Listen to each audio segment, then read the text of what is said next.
দুবছর পর ফের রাজ্যে হাজির সোয়াইন ফ্লু। ইতিমধ্যেই আক্রান্তের সংখ্যা 2 শিশু সহ 12 জন। আজ নতুন করে 2 শিশুর দেহে H1N1 ভাইরাস মিলেছে।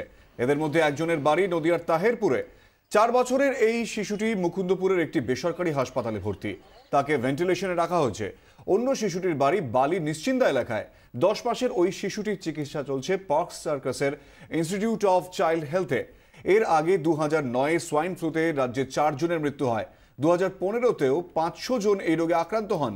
25 জনের মৃত্যু হয়েছিল। ফলে এবারও সোয়াইন ফ্লু নিয়ে উদ্বিগ্ন স্বাস্থ্য দপ্তর। তবে প্রকাশ্যে কোনো স্বাস্থ্যকর্তাই মুখ খুলতে চাননি। স্বাস্থ্য ভবন ও স্বাস্থ্য কমিশনের পর এবার নবান্ন।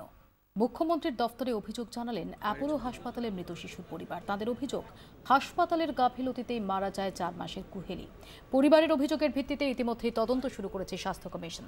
সোমবারের মধ্যে অ্যাপোলো হাসপাতালকে চিকিৎসা সংক্রান্ত নথি জমা দিতে নির্দেশ দিয়েছে কমিশন।